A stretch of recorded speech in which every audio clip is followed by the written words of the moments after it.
¿Qué pasaría si te dijera que existe un club del que no solo no formas parte, sino que tampoco tienes derecho a saber qué ocurre dentro? Un club que se reúne una vez al año en lugares secretos, rodeado de agentes armados, helicópteros sobrevolando el área y un nivel de seguridad digno de una operación militar. Un evento donde se dan cita jefes de Estado, presidentes de bancos centrales, magnates tecnológicos, directores de medios, militares de alto rango y científicos de élite. Todos ellos durante 3 días, aislados del mundo exterior, sin testigos, sin actas, sin grabaciones, y bajo la única regla inquebrantable: no hablar con nadie de lo que allí se discute.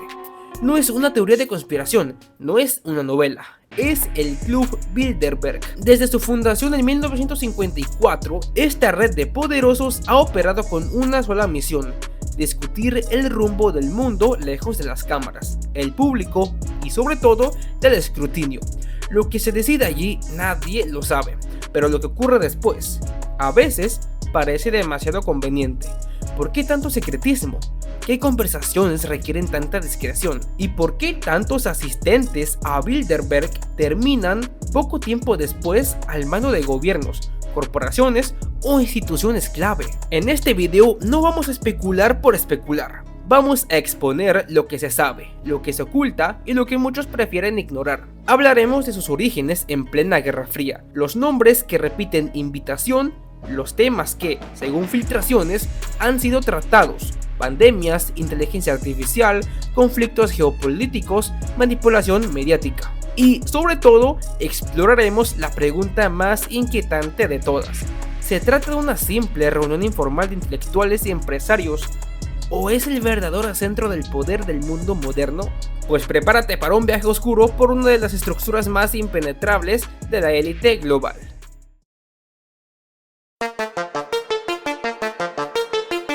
1954. Europa aún sangraba las heridas de la Segunda Guerra Mundial.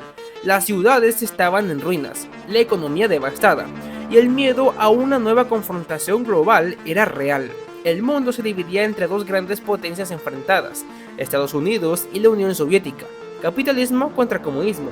Fue en ese escenario de profunda incertidumbre y paranoia geopolítica donde nació una de las organizaciones más enigmáticas del siglo XX, el Club Bilderberg. Su primera reunión se celebró en mayo de ese año, en un hotel de lujo escondido entre los bosques de Oosterberg, Países Bajos, el Hotel de Bilderberg, que acabaría dándole nombre al grupo. Pero el edificio era lo de menos, lo inquietante era quienes estaban dentro: príncipes, ministros, exmilitares, banqueros influyentes, académicos, líderes industriales y representantes de la CIA, todos sentados en una mesa con un solo objetivo: evitar que Europa Occidental cayera bajo la influencia soviética. Al menos eso es lo que decían públicamente. Lo que no se dijo fue quizás más importante. Desde el inicio, las reglas fueron claras: las reuniones serían privadas, sin grabaciones, sin notas y bajo estrictas normas de confidencialidad. Uno de los principales impulsores fue el príncipe Bernardo de los Países Bajos, esposo de la reina Juliana y con lazos profundos tanto en la aristocracia europea como en las élites empresariales. A su lado apoyaban figuras clave del espionaje occidental y poderosas fundaciones estadounidenses, entre ellas la Fundación Ford y la Rockefeller Foundation, que veían en Bilderberg una herramienta estratégica. Aquel primer encuentro sembró una semilla que, con el tiempo, crecería hasta convertirse en una red informal de influencia global. Desde entonces, el club se ha reunido cada año, en un país diferente, siempre en hoteles de 5 estrellas, con medidas de seguridad que rivalizan con las de una cumbre del G7. Pero hay una gran diferencia entre el G7 y el Bilderberg. Aquí no hay cobertura mediática, no hay comunicados oficiales y no hay posibilidad alguna de asistir si no estás invitado. Sus asistentes forman una élite que cambia cada año, pero mantiene una constante: poder, acceso y capacidad de influencia global. Políticos en ascenso, CEOs de gigantes tecnológicos, directores de medios, banqueros centrales, científicos de vanguardia, todos ellos cruzando puertas cerradas para hablar en secreto. Algunos nombres destacados que han participado incluyen Bill Clinton antes de ser presidente, Emmanuel Macron antes de ser presidente, Angela Merkel, Tony Blair, Pedro Sánchez, Christine Lerch, Mark Zuckerberg, Eric Schmidt y, según filtraciones, incluso Elon Musk. ¿Coincidencia o acaso Bilderberg actúa como una especie de ritual de entrada a las grandes ligas del poder? Sus defensores afirman que se trata de un espacio para el pensamiento libre, lejos de las cámaras y el ruido mediático. Un foro donde los líderes pueden debatir sin filtros y generar ideas constructivas, pero sus críticos lo ven de otra forma. Una maquinaria opaca que sirve para consolidar agendas globales sin rendición de cuentas. Una reunión donde los elegidos trazan las líneas del futuro sin consultar a nadie, excepto entre ellos mismos. Y aunque su origen pueda parecer lógico dentro del contexto de la Guerra Fría, lo que genera inquietud hoy no es cómo empezó, sino en qué se ha convertido. Porque ya no se habla solo de comunismo, ahora los temas son mucho más amplios y, a veces, escalofriantemente actuales. Algunos nombres repiten cada año, otros asisten una sola vez.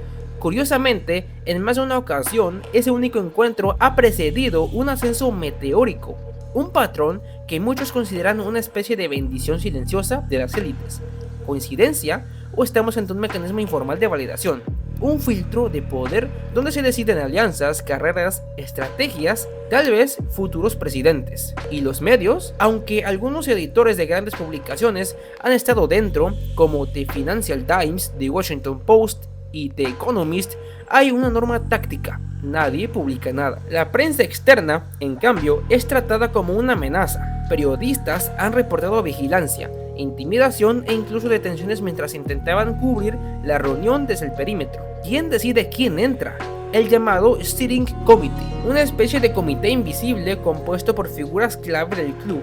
No se conocen sus deliberaciones, no hay postulaciones abiertas, las invitaciones llegan sin aviso y rara vez alguien se atreve a rechazarlas. En un mundo donde exigimos transparencia a los gobiernos y responsabilidad a las corporaciones, Bilderberg representa una paradoja siniestra. Una élite que se reúne en privado para hablar del futuro del mundo, sin el mundo presente. Y aunque sus defensores insisten en que es solo un foro para intercambiar ideas, los hechos son tercos. Las personas que han estado ahí no solo opinan sobre el mundo, los gobiernan. Y tú, que nunca has recibido una invitación, tal vez deberás preguntarte: ¿quién decide lo que sabes, lo que consumes, lo que votas y lo que ni siquiera puedes imaginar? ¿Qué se dice dentro de una sala donde se reúne la élite más poderosa del planeta y nadie puede contar lo que escuchó? Ese es el misterio central del Club Bilderberg. A diferencia de foros públicos como Davos o las cumbres del G20, donde los discursos son grabados, compartidos y discutidos abiertamente, en Bilderberg reina una norma no negociable: la regla de Chatham House. Significa que los participantes pueden utilizar la información recibida, pero jamás pueden revelar la identidad ni el cargo de quien lo proporcionó. En otras palabras, lo que se dice se queda adentro. No hay actas, no hay listas completas de temas oficiales y no hay posibilidad alguna de rendición de cuentas.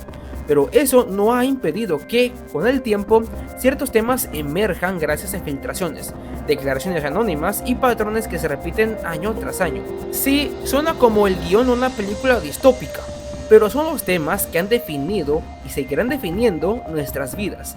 Y lo más inquietante es que muchos de esos asuntos parecen anticiparse en Bilderberg antes de explotar públicamente. Por ejemplo, en 2006 se discutieron riesgos de pandemias globales. En 2015, el avance imparable de la inteligencia artificial. En 2017, la crisis de confianza en los medios y las fake news. En 2018, el auge de China y los conflictos geoestratégicos en el Pacífico. En 2019, el futuro del trabajo y la automatización.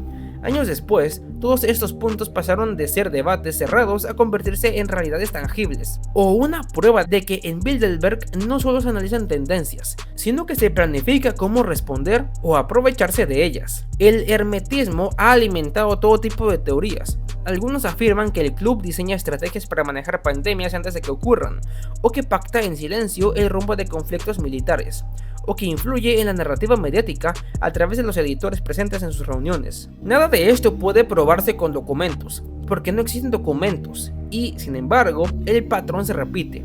Asistentes a Bilderberg aparecen poco después como voceros, protagonistas o ejecutores de esas mismas agendas. Los organizadores insisten, es solo un foro informal, nadie toma decisiones aquí. Pero incluso si eso fuera cierto, debemos preguntarnos, ¿qué ocurre cuando los debates que moldean el futuro se hacen sin registro, sin testigos y sin ciudadanos presentes? ¿Dónde termina la charla y empieza la influencia? Porque si tú y yo hablamos sobre el futuro del mundo, eso es solo una conversación. Pero si esta conversación la tienen personas que controlan gobiernos, ejércitos, corporaciones tecnológicas y medios globales, eso deja de ser una charla. Eso es poder real. Si nadie observa ese poder, si nadie puede intervenir o siquiera saber qué se dijo, ¿quién nos protege de sus consecuencias? Coincidencias. Una palabra inocente, hasta que se repite demasiadas veces. Cuando se analiza la historia del Club Bilderberg, hay un patrón que sobresale, silencioso pero constante. Muchas personas que han asistido a sus reuniones terminan poco después ocupando cargos de poder mundial, demasiadas veces, en demasiados contextos, con demasiadas consecuencias. Tomemos el caso de Bill Clinton. En 1991 asistió a Bilderberg. Solo un año después fue elegido presidente de Estados Unidos. ¿Casualidad? Puede ser, pero la historia se repite. Tony Blair, ex primer ministro británico, también fue invitado antes de llegar al cargo. Emmanuel Macron antes de convertirse en presidente de Francia, Pedro Sánchez antes de ganar las elecciones generales de España, Ursula von der Leyen, actual presidenta de la Comisión Europea, también participó antes de ascender al cargo más alto del poder ejecutivo de la Unión Europea. Podríamos pensar que esas figuras simplemente eran comprometedoras, pero el patrón se intensifica cuando lo ampliamos. Mark Carney, exgobernador del Banco de Inglaterra y del Banco de Canadá, asistió a múltiples reuniones. Mario Draghi, exgobernador del Banco Central Europeo y luego primer ministro italiano. Christine Lagarde, actual presidenta del BCE. Jens Stoltenberg, secretario general de la OTAN. José Manuel Barroso, presidente de la Comisión Europea durante una década. David Cameron, Angela Merkel, Herman Van Rompuy, Jean-Claude Trichet. La lista es larga y poderosa, y no se limita a políticos. Eric Schmidt, Jeff Bezos, Peter Thiel, Reid Hoffman, Mark Zuckerberg, Elon Musk, todos nombres que no solo dominan la tecnología, sino también la infraestructura de datos, inteligencia artificial, vigilancia digital y control de la información. Y mientras su presencia es negada o ignorada por medios tradicionales, en los márgenes de internet se recopilan sus existencias como si fueran señales de algo más grande. Una especie de ritual de validación donde el verdadero poder no se gana en las urnas, sino en estas salas silenciosas. Pero más allá de las personas están los eventos. En 2008, durante la crisis financiera, varios altos ejecutivos de bancos que recibieron rescates millonarios fueron asistentes recurrentes de Bilderberg. En 2014, en plena tensión por Ucrania, los temas de discusión incluyeron futuras amenazas geopolíticas. En 2019 se habló de un posible colapso de orden global, solo meses antes de la pandemia de COVID-19. En 2023 se debatió sobre la gobernanza de la inteligencia artificial, justo antes del auge de ChatGPT y la expansión global del control algorítmico. ¿Visión estratégica o algo más? Incluso cuando se trata de decisiones globales como regulaciones tecnológicas o estrategias energéticas, es común ver cómo quienes estaban presentes en Bilderberg terminan poco después liderando las propuestas que dominan la agenda. Por supuesto, todo esto puede explicarse como una convergencia natural. Personas brillantes en posiciones claves que coinciden en un foro influyente, pero también puede explicarse como una red que no opera a la vista del público, pero que decide qué rostro verás en las urnas, qué medidas aceptará el mercado y qué soluciones llegarán a tu vida como si fueran inevitables. Una red donde lo importante no es quién vota, sino quién está antes de que empiecen las elecciones. Una red donde las coincidencias ya no parecen coincidencias. No todos creen que el Club Bilderberg sea una conspiración. Para algunos se trata simplemente de un espacio exclusivo, sí, pero necesario para que líderes influyentes compartan ideas sin la presión de las cámaras y la opinión pública. Los organizadores insisten, no hay votaciones, no se toman decisiones, solo se debate. Según esta versión, Bilderberg ofrece una atmósfera donde CEOs, jefes de Estado, académicos y pensadores pueden discutir temas complejos de manera honesta, lejos del populismo, del ruido mediático, de los intereses políticos inmediatos. Para ellos, el secreto no es sinónimo de conspiración, sino de libertad. La libertad de pensar en el futuro sin filtro. Y sí, esa lógica tiene sentido, si confiamos plenamente en los asistentes, pero ahí es donde las críticas se intensifican. Porque en un mundo donde la transparencia es una exigencia ciudadana, ¿cómo justificar reuniones privadas entre quienes manejan el dinero, la información, la política y la tecnología? Los críticos lo dicen claro. Bilderberg no es un foro, es una élite que decide sin rendir cuentas. Denuncian que es allí donde se establecen alianzas entre gobiernos y corporaciones, donde se planifican fusiones empresariales, apoyos políticos, estrategias regulatorias, y que, aunque no se firme nada, las decisiones ya están tomadas cuando llegan al Congreso, al Parlamento o al mercado. Quizás no hacen conspiraciones, quizás solo conversan, pero cuando los que conversan son los que gobiernan, financian, controlan y comunican, el resultado puede parecerse mucho a una conspiración.